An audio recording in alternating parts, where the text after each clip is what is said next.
তো আপনারা যারা ঝাড়খণ্ডে দিতে চলেছেন তাদের জন্য আজকের ক্লাসটা অতি গুরুত্বপূর্ণ, কেননা আপনারা দেখতে পাচ্ছেন আপনাদের সিলেবাসে রয়েছে বাংলা সাহিত্যিক।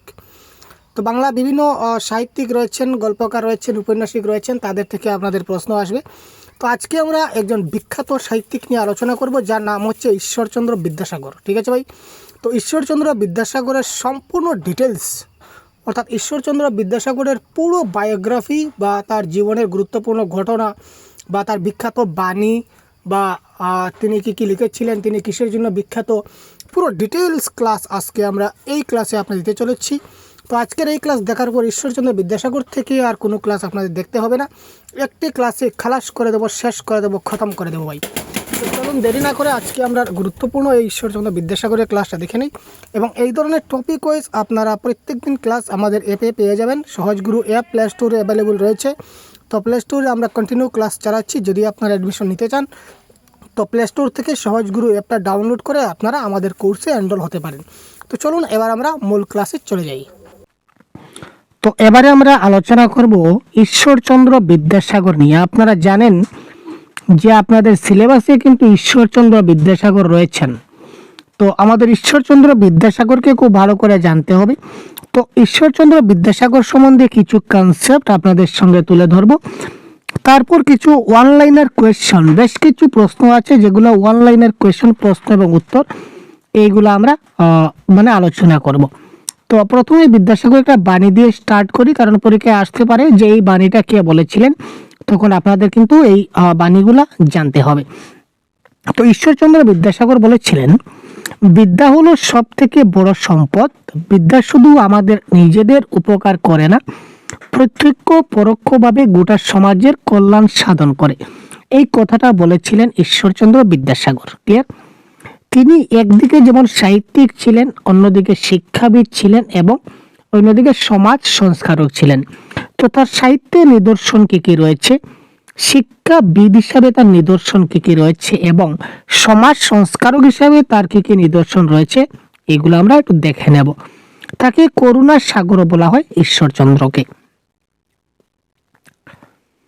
তারপর যদি আমরা দেখি, শুরুটা যদি করি তার জন্ম দিয়ে, তাহলে 26শে সেপ্টেম্বর 1820 ইংরেজির 26 সেপ্টেম্বর তিনি মেদিনীপুর জেলার, তখন সেটা হুগলি জেলায় অন্তর্ভুক্ত ছিল, বর্তমানে সেটা মেদিনীপুর হয়েছে, তখনকার হুগলি জেলায় বীরসিংহ গ্রামে এক রাঢ়ী ব্রাহ্মণ পরিবারে আজকের দিনে জন্মগ্রহণ। আজকের দিনে বলতে 26শে সেপ্টেম্বর তারিখে ওনার জন্মগ্রহণ হয় ঈশ্বরচন্দ্র বন্দ্যোপাধ্যায়ের। আগে তার সম্পূর্ণ নামটা ছিল ঈশ্বরচন্দ্র বন্দ্যোপাধ্যায়। এবারে আমরা যদি দেখি তার আরো কিছু বাণী যদি আমরা দেখার চেষ্টা করি। আমি দেশাচারের দাস নহি, নিজের বা সমাজের মঙ্গলের নিমিত্ত যাহা উচিত বা আবশ্যক বোধ হইবে তাহা করিব। লোকের বা কুটুম্বের ভরে কদাচ সংকুচিত হইব না।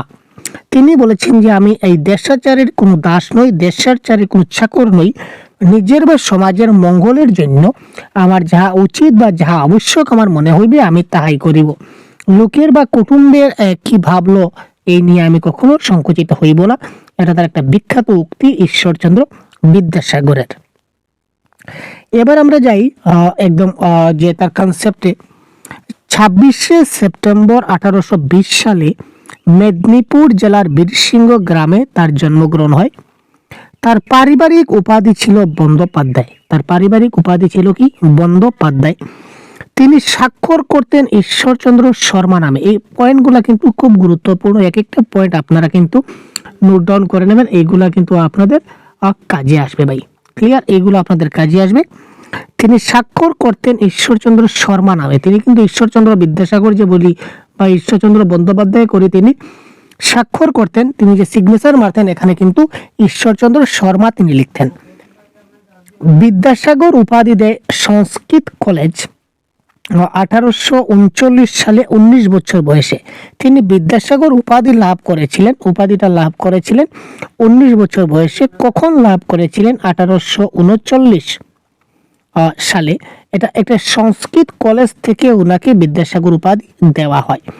আমরা যদি বলি বাংলা সাহিত্যে যে গদ্য রয়েছে, গদ্যের জনককে যদি আমরা বলি বাংলা সাহিত্যে গদ্যের জনককে, তো বাংলা সাহিত্যে গদ্যের জনকও হচ্ছেন কিন্তু আমাদের সেই ঈশ্বরচন্দ্র বিদ্যাসাগর। এটা আমরা খুব ভালো করে মাথায় ঢুকিয়ে নেব।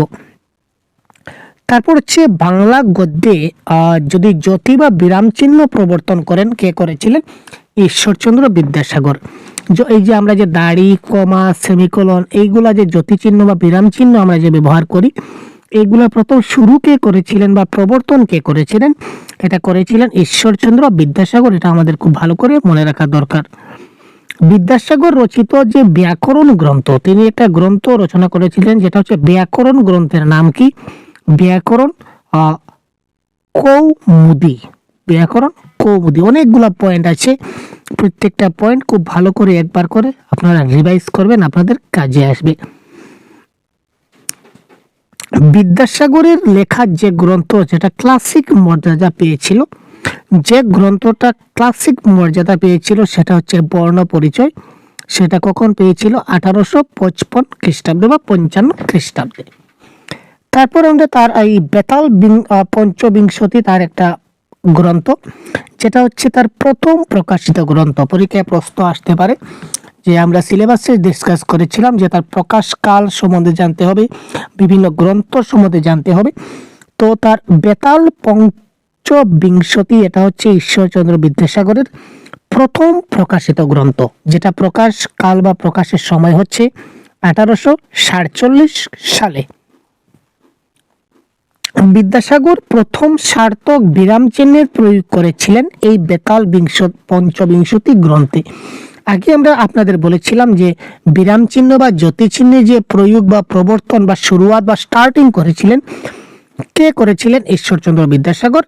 আর তিনি এটা কোথায় প্রথম প্রয়োগ করেছিলেন? তিনি প্রয়োগ করেছিলেন প্রথম বেতাল পঞ্চবিংশতি গ্রন্থে 1847 সালে। বাংলা ভাষার প্রথম কাহিনী ধর্মী যদি গ্রন্থ আমরা কিছু বলে থাকি, তাহলে সেটা হবে বেতাল পঞ্চবিংশতি। এটা একটা কাহিনীর উপর ভিত্তি করে এই গ্রন্থটা রচিত হয়েছিল। যদি বলা হয় যে ঈশ্বরচন্দ্র বিদ্যাসাগরের প্রথম গ্রন্থটা কি এবং সেটা কিসের উপর ভিত্তি করে বা তার মূল বৈশিষ্ট্য কি, যদি আমরা বলি, তাহলে সেটা তার মূল বৈশিষ্ট্য হবে যে এটা একটা কাহিনী ধর্মী গ্রন্থ বা এটার মধ্যে একটা বিশেষ কাহিনী রয়েছে। অন্যান্য কিছু গুরুত্বপূর্ণ তথ্য যদি আমরা বিদ্যাসাগরের দেখি, বিদ্যাসাগর রচিত প্রথম মৌলিক গ্রন্থ হচ্ছে প্রভাবতী সম্ভাষণ। তো প্রভাবতী সম্ভাষণ নামে তিনি একটা প্রথম মৌলিক গ্রন্থ রচনা করেছিলেন। বিদ্যাসাগর ফোর্টুলিয়াম কলেজের বাংলা বিভাগের হেড পণ্ডিত নিযুক্ত হন। আমরা ফোর্টুলিয়াম কলেজ নিয়ে আমরা আলাদা আলোচনা করব, তখন আপনারা দেখবেন যে ফোর্টুলিয়াম কলেজের বাংলা বিভাগের হেড পণ্ডিত বা আমরা বর্তমানে যেটাকে এইচওডি বলি, হেড অফ দ্য ডিপার্টমেন্ট, তো হেড অফ দ্য ডিপার্টমেন্ট হিসাবে তিনি নিযুক্ত হয়েছিলেন ঈশ্বরচন্দ্র বিদ্যাসাগর।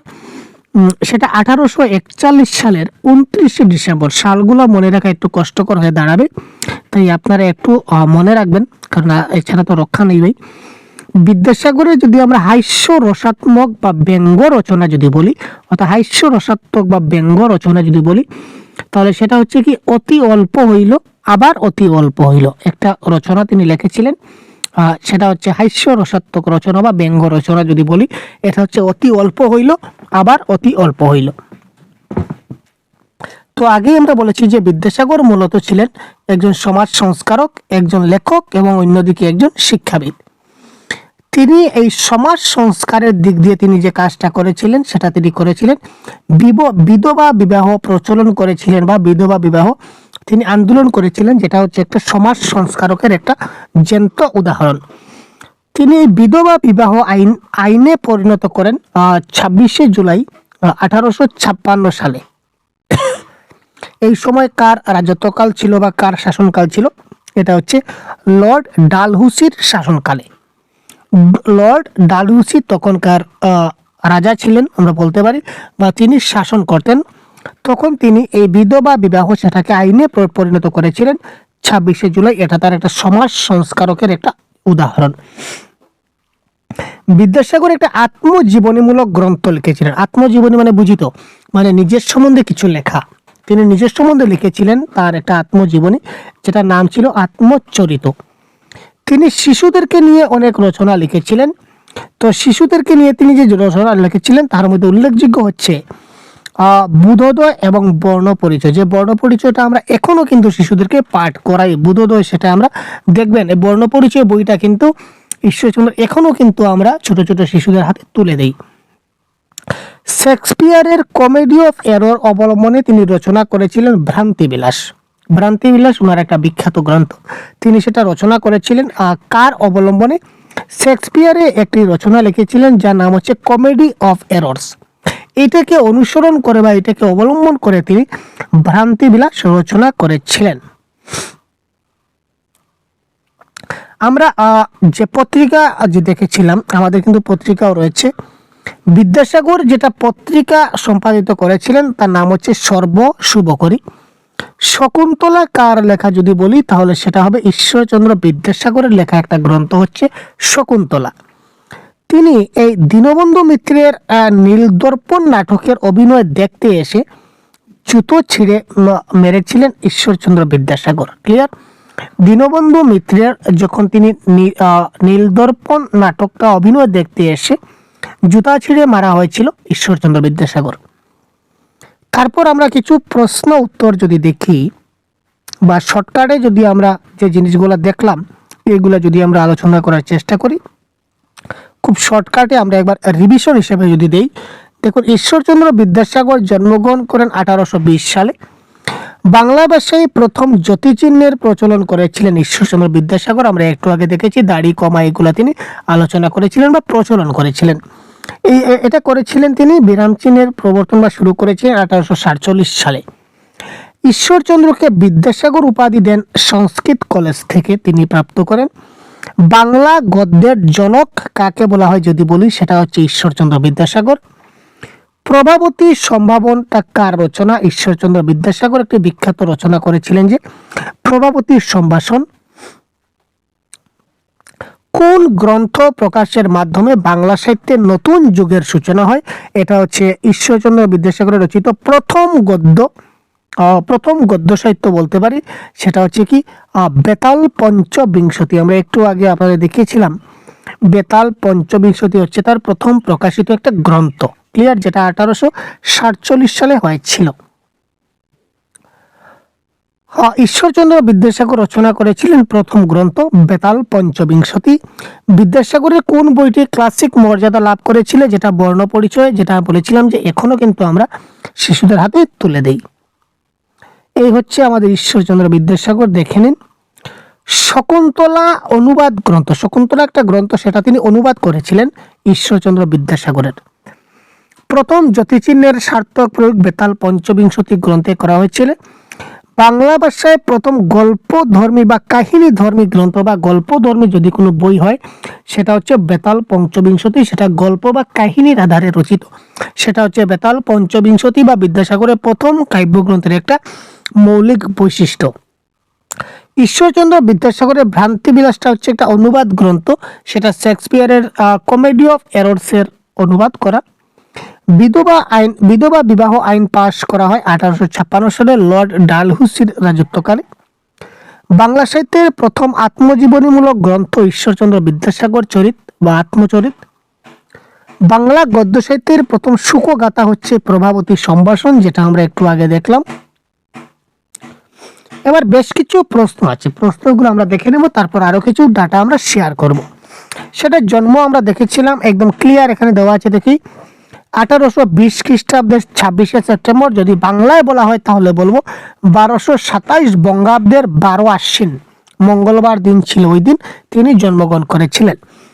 ঈশ্বরচন্দ্র বিদ্যাসাগর জন্মগ্রহণ করেন কোন গ্রামে? বর্তমানে যেটা পশ্চিম মেদিনীপুর বলা হয় কলিকাতার, সেই পশ্চিম মেদিনীপুর জেলার বীরসিংহ গ্রামে তিনি জন্মগ্রহণ করেছিলেন। ঈশ্বরচন্দ্র বিদ্যাসাগরের পিতামহ, তার পিতামহের নাম ছিল রমজয় তর্কভূষণ। তার পিতার নাম ছিল ঠাকুরদাস বন্দ্যোপাধ্যায় এবং মায়ের নাম ছিল ভগবতী দেবী।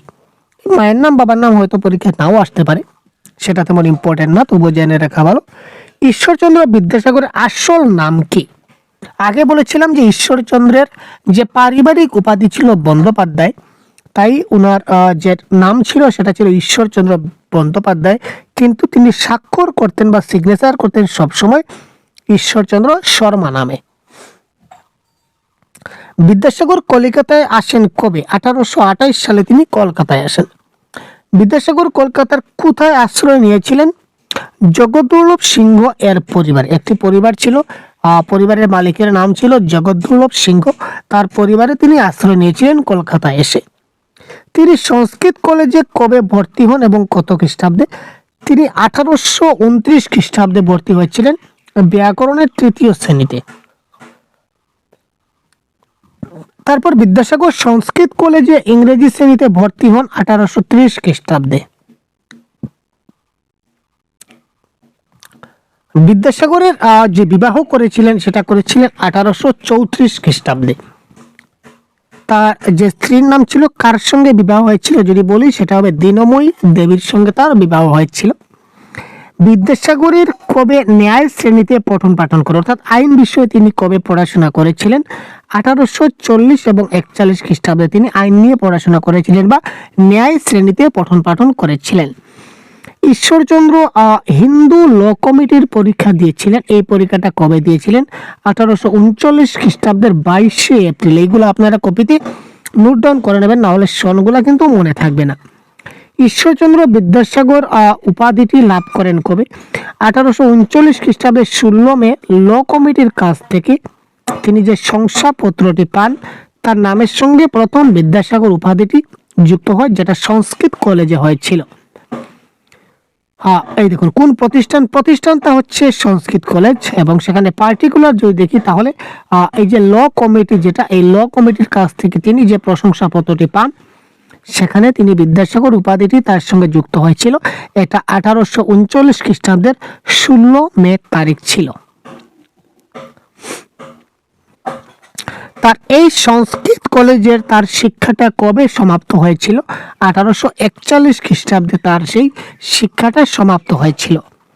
তিনি ফোর্ট উইলিয়াম কলেজে বাংলা বিভাগের প্রধান হয়েছিলেন, কবে হয়েছিলেন? 1841 খ্রিস্টাব্দের 29শে অক্টোবর তিনি ফোর্ট উইলিয়াম কলেজের বাংলা বিভাগের প্রধান, কিংবা আমরা যদি বলি এখনকার দিনে তো HOD মানে হেড অফ দ্য ডিপার্টমেন্ট হয়েছিলেন। বিদ্যাসাগর কতদিন পর্যন্ত ফোর্ট উইলিয়াম কলেজে বাংলা বিভাগে প্রদান হয়েছিলেন? 1846 খ্রিস্টাব্দের 5 এপ্রিল পর্যন্ত।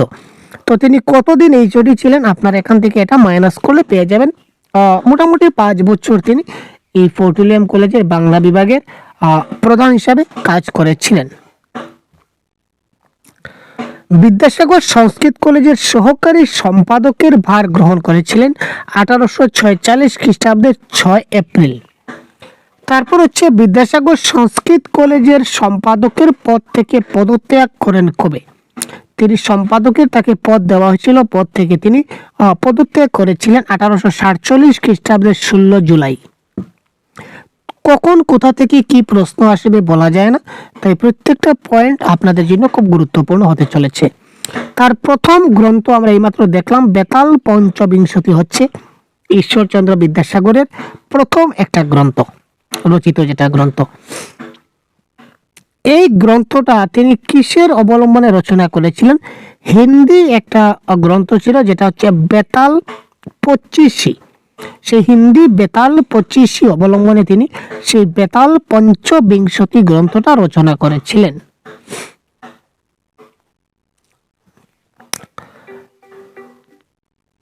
বিদ্যাসাগর ফোর্ট উইলিয়াম কলেজে হেড রাইটার বা কোষাধ্যক্ষ পদে ছিলেন, এটাও তিনি 1849 খ্রিস্টাব্দের 1 মার্চ তারিখে তিনি হেড রাইটার মানে বুঝতে পারছেন তো, প্রধান লেখক বা কোষাধ্যক্ষ পদে তিনি সংযুক্ত হয়েছিলেন। ফোর্ট উইলিয়াম কলেজের কাছ থেকে তিনি ইস্তফা দেন 1950 সালের 4 ফেব্রুয়ারি। সর্বশুভকরী পত্রিকা প্রকাশ করেন 1850 খ্রিস্টাব্দের আগস্ট মাসে। এই ধরনের বিভিন্ন প্রত্যেকটা দেখুন প্রশ্নগুলো রয়েছে, অতি গুরুত্বপূর্ণ প্রশ্ন যেগুলো আপনাদের সম্মুখে রয়েছে। আপনারা এটা একবার স্ক্রিনশট করে নিন, দেখে নেবেন, না হলে অনেক সময় যাচ্ছে। শুধু প্রশ্ন এবং উত্তরগুলো আমরা ডিসকাস করছি, আপনি এবার এটা স্ক্রিনশট করে নিন, পরবর্তী সময় দেখে নেবেন। আমি দেশাচারের নিতান্ত দাস নহি, নিজের বা সমাজের মঙ্গলের নিমিত্ত যাহা উচিত বা আবশ্যক বোধ হইবে তাহা করিব, লোকের বা কুটুম্বের ভয়ে কদাচ সংকুচিত হইব না। এই কথাটা বারবার তিনি বলেছেন। তারপর একদম শেষ আমরা দেখি উনি মৃত্যুবরণ কবে করেছিলেন? 1891 খ্রিস্টাব্দে 29 জুলাই, কিংবা বাংলা 1298 বঙ্গাব্দে 13 শ্রাবণ রাত্রি 2:18 তিনি মৃত্যুবরণ করেছিলেন। ওনার প্রয়াত হয়েছিল। তিনি তার মায়ের নামে একটা বিদ্যালয় স্থাপন করেছিলেন। এটার নাম ছিল ভগবতী বিদ্যালয়। তার মার নাম ভগবতী দেখেছিলাম। তো তিনি তার মায়ের নামে একটা বিদ্যালয় স্থাপন করেছিলেন, যার নাম হচ্ছে ভগবতী বিদ্যালয়। সেটা স্থাপন করেছিলেন এই বীরসিংহ গ্রামে। 1890 খ্রিস্টাব্দের 14 এপ্রিল তারিখে তিনি সেই ভগবতী বিদ্যালয়টা স্থাপন করেছিলেন। অনেক প্রশ্ন দেখতে পাচ্ছেন আমরা এখানে। তার পরিবার সম্বন্ধে যদি জানি তাহলে তার 4 কন্যা এবং 1 পুত্র ছিল। হেমলতা, কুমুদিনী, বিনোদিনী, শরৎ কুমারী, তার 4টা মেয়ে ছিল এবং একটা পুত্র সন্তানের নাম ছিল নারায়ণ। বিদ্যাসাগর বিশ্ববিদ্যালয় কোথায় অবস্থিত? পশ্চিম মেদিনীপুর জেলার যে সদর মেদিনীপুর শহরে তিনি বিদ্যাসাগর বিশ্ববিদ্যালয় স্থাপন করেছিলেন। বিদ্যাসাগর সেতু কোথায় অবস্থিত? ভারতের পশ্চিমবঙ্গ রাজ্যের হুগলি নদীর উপরে সে বিদ্যাসাগর সেতু কিন্তু নির্মাণ হয়েছিল।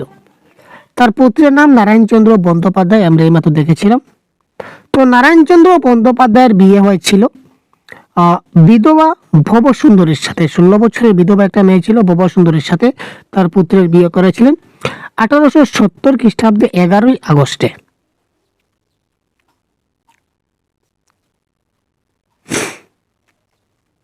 গুরুত্বপূর্ণ পয়েন্ট। 29 জুলাই আমাদের ছেড়ে চলে গিয়েছিলেন এই বর্ণ পরিচয়ের আবিষ্কর্তা শরৎচন্দ্র চট্টোপাধ্যায়। এবার তার বিখ্যাত কিছু গ্রন্থ সম্বন্ধে আমরা একবার রিপিট করে দেই। বেতাল পঞ্চবিংশতি, সেটা তিনি হিন্দি ভাষার লেখক লল্লু লালের বেতাল 85 অবলম্বনে লিখেছিলেন 1848-এ। শকুন্তলা তিনি লিখেছিলেন কালিদাসের অভিজ্ঞান শকুন্তলম অবলম্বনে রচনা করেছিলেন 1854 সালে। সীতার বনবাস, এটাও তার অনুবাদমূলক রচনা, সেটা ভবভূতির উত্তর রামচরিত অবলম্বনে লিখেছিলেন। ভ্রান্তিবিলাস আগে বলেছিলাম শেক্সপিয়ারের কমেডি অফ এরর অবলম্বনে লিখেছিলেন। বাংলার ইতিহাস অর্থাৎ মার্শনের হিস্ট্রি অফ বেঙ্গলের শেষে 9 অধ্যায় অবলম্বনে লিখেছিলেন বাংলার ইতিহাস। জীবনচরিত এবং বুদ্ধোদয়, সেটা চেম্বার্সের বায়োগ্রাফি অবলম্বনে লিখেছিলেন। কথামালা ইবসের ফেবল অবলম্বনে তিনি এটা লিখেছিলেন। কথামালাটা তিনি কিসের অবলম্বনে লিখেছিলেন? ইস্পসের যে ফেবলস রয়েছে তার অবলম্বনে তিনি সেই কথামালাটাকে লিখেছিলেন। তার মৌলিক রচনা কি কি ছিল? তার রচনা সম্বন্ধে জানতে হবে, পরীক্ষায় আসবে। প্রভাবতীর সম্ভাষণ, বিদ্যাসাগর চরিত্র, সংস্কৃত ভাষা এবং সংস্কৃত সাহিত্য বিষয়ক প্রস্তাব, বিধবা বিবাহ চলিত হওয়া উচিত কিনা না, এত প্রস্তাব বহু বিবাহ রহিত হওয়া উচিত কিনা, এ বিষয়ে তিনি বিভিন্ন প্রস্তাব করেছেন। এটা তার মৌলিক রচনা। তার লঘু রসের যে বিতর্কমূলক রচনা বা হাস্য রসাত্মক যেগুলো রচনা, এগুলো হচ্ছে অতি অল্প হইল আবার অতি অল্প হইল, তারপর ব্রজবিলাস, তারপর রত্ন পরীক্ষা, এগুলো তার লঘু রসের বিতর্কমূলক রচনা। তার সম্পাদিত গ্রন্থ কি কি? বিদ্যাসাগর কোন কোন গ্রন্থ সম্পাদনা করেছিলেন? রঘুবংশম, শিশুপাল, বোধম, প্রথম কুমার সম্ভবম, মেঘদূতম, অভিজ্ঞান শকুন্তলম। বাংলা সাহিত্যের গদ্যের জনক ঈশ্বরচন্দ্র বিদ্যাসাগর। জ্যোতিচিহ্ন বা নিয়ম প্রবর্তন করেছিলেন ঈশ্বরচন্দ্র বিদ্যাসাগর। তার ব্যাকরণ গ্রন্থের নাম হচ্ছে ব্যাকরণ কৌমুদী। বাংলা ভাষার প্রথম কাহিনীমূলক বা গল্পমূলক ধর্ম বেতাল পঞ্চবিংশতি, মৌলিক গ্রন্থ প্রভাবতী সম্ভাষণ। ফোর্ট উইলিয়াম কলেজের হেড পণ্ডিত নির্বাচন হয়েছিলেন 1841। আমি বারবার বলছি কারণ যাতে রিভাইজ হয়ে যায় এবং একটি ক্লাসে মনে থাকে অন্তত পরীক্ষার আগ মুহূর্ত পর্যন্ত আপনাদের। বিদ্যাসাগর মূলত ছিলেন সমাজ সংস্কারক, লেখক এবং শিক্ষাবিদ। তিনি যে আন্দোলনে নেতৃত্ব দিয়েছিলেন এটা হচ্ছে বিধবা বিবাহ আন্দোলন। এটা আইনে পরিবর্তন হয়েছিল 1856 খ্রিস্টাব্দে লর্ড ডালহৌসির শাসনকালে। ঠিক আছে। তারপর বাংলা ভাষায় প্রথম আত্মজীবনীমূলক গ্রন্থ বিদ্যাসাগর চরিত।